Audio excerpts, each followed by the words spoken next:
looked at the numbers from last week's game, and Yeah. as far as yards and whatever, it's a lot the same as the week before as far as how much yardage was given up or whatever. What is your take on the improvements maybe that you saw from 1 week to last week? Well, when you look at the numbers, you're absolutely right. The yardage is probably about the same.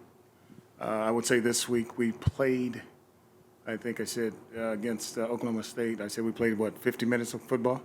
I was thrilled about this game, how we played the first 3 quarters, so to speak. Then we gave up a couple of touchdowns early, broken play. And then we gave up the long run or the long pass, like the little screen, was it a screen to the, it was a boot, really, come back across the field to the tight end. But other than that, we got to do a better job of tackling. That's what it comes down to when you start. And I heard Rob talk about team defense. That's the biggest thing right now is everybody needs to be where they're supposed to be at when the ball snapped.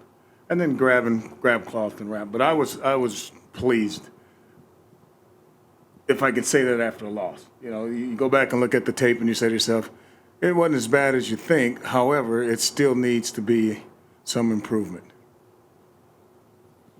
And then, Coach, to kind of piggyback off the improvement, ask Coach Rod, I know, and you even said the week before, obviously, the running that Eastern Michigan had is going to be on tape, and you said Absolutely. stop it. So Utah, runs their offense, but then they start going up tempo. Obviously, they can't sub, you can't sub, but how do you feel that the team defensively adjusted to when Utah was going up tempo? Well, I'll tell you one thing that happened. They caught me with a bad call one time. The long run was on me. You know, I was trying to get the substitution. I was actually wanted to play more zone, and I called out a man, and the back came across actually and hit that hole and ran. But other than that, we did have some situations where they up tempo a little bit, but they didn't. It wasn't to the point where they made big plays. They just continued drives. How much have injuries complicated things? Because most of the injuries have been on the defensive side of the ball. Yeah.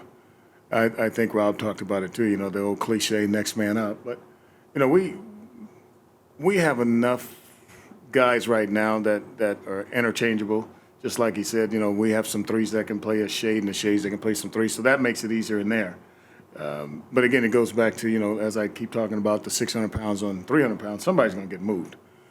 And then at that, when you say that, then you got to get somebody to help them get the other guy off. So we got to get downhill as linebackers and stay on the gap as D linemen and keep the ball inside out as DBs and all those things. Isaiah Johnson got his first start. What did you think about it? He was highly regarded coming in as recruits, taking a little bit of time to settle in. But what did you think about it? I was happy to see how he performed because that's all he talks about. Give me a chance and I'll show you I can do it. And I think he played some like 70 snaps plus. There were some times where he didn't do the right thing all the time. But I'll tell you what he did do. He competed. You know, he saved us on the one touchdown that broke outside. He made that tackle. And he made a couple other tackles that you knew that most DBs doesn't want to make. You know, he faced a guy up and made a tackle. So I was thrilled to see his performance, and I'm sure he was too. And to follow up on that, what have you seen from him in terms of just his improvement since he's come into Arizona State and just what's allowed him to play like he did yesterday? I think I've seen a little bit of maturity. You know, he came in with a little chip on his shoulder, obviously. You know, he had some other personal issues that he had to deal with. But overall, having the opportunity to get on the field is one of the things he's always talked about. And as we keep telling him, you know, you got to do everything right to make sure that once you get on the field, you can concentrate and move on. So I think there's been some maturity in it since he's been here. And you know, the confidence usually comes through practice. So. They've got some wide receiver dudes. The Addison kid is obviously pretty good. Yeah. How about the challenge that those guys present? You know, like I said, I think when you start playing in our league now that you're in conference, you're going to see a bunch of guys that are very skillful. They went and got a couple of guys from the portal, obviously. That makes their team a little bit better. I mean, they brought some guys from Oklahoma with him. Number 4, and then they also got the kid Addison from Pittsburgh. So it's going to be a challenge. We're going to have to do some things to slow them down a little bit. You know, we can't just let them run up the field because if they just run off the field and use their speed, it could be a long day. And then confidence-wise, I know you've talked about obviously improving each game. Oklahoma State, like you said, 15 minutes, but just the overall defense. Yeah. When after the turnover, I know, and the interception that was made, Coach Iguano goes for it on fourth down. I mean, as a defensive coordinator and just overall as a team, you're going to go for it on fourth down sometimes, but does that kind of bring like even more of a confidence spark to the defense? Like if we don't get it, Coach, stress us? Coach talked about he's going to be aggressive, and that gives us a chance of the defense to think that we're going to have to be aggressive along with him.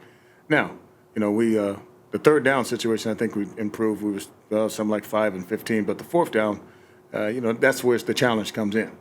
And, we stopped them on some 3rd and 2s and 3rd and 3s, but when you get that 4th and 1, you got to be able to get down in there and push them back, so to speak. But I'm okay, and like I said, when Coach Aguano mentioned right off the top that he was going to be aggressive, I told the defense that right now. So get ready for it.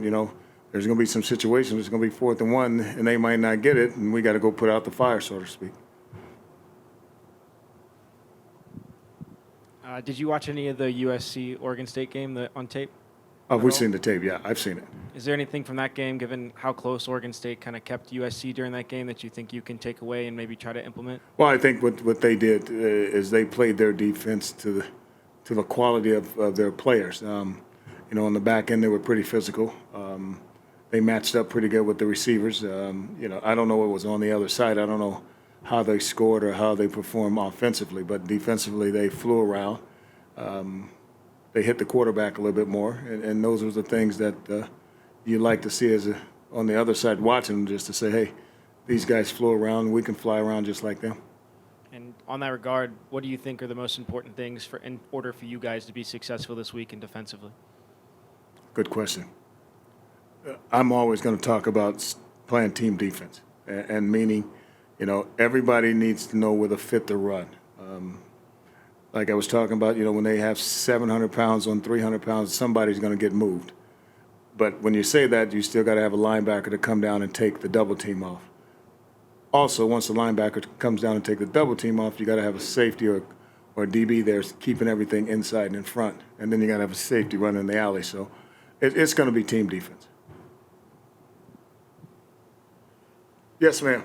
Okay. Coach Iguano talked about the team dinner that he hosted. Just Yeah. being new head coach, Yeah. first time on the road for Iguano. Is there any specific things that he's arranged for the team, like team dinners or something like that? Well, I think for what he did this Sunday was pretty unique, and obviously he's been doing that a while. What he did is he invited all the teams, the husbands and wives of the coaches and their families, and what we had is every player, for instance, we might have had a long table right here that said DBs.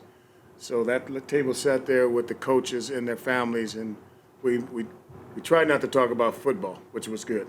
So every table and every position had one of those long tables, like the D-line had their table, linebackers, the DBs, and on and on. So I think what that did, and he talked about making sure that the players see what the coaches do besides coach football, and see what the coaches' families are all about. Because when it's all said and done, it's about family, and that's what he's all about.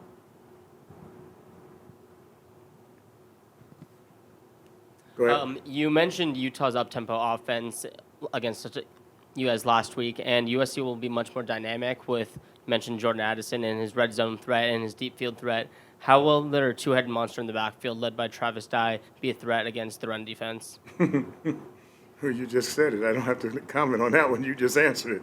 Yeah, they're going to have a two-headed monster that catch the ball and run the ball, and the quarterback that can spread it around. We're going to have to definitely get lined up, and whatever the call is, play the call, the technique to the best of our ability.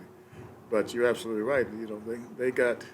You always want to have quality players when you're on the offense, and you like to have quality players on the defense, and that's what it's all about, execution. So we got to make sure we can execute when the defense is called.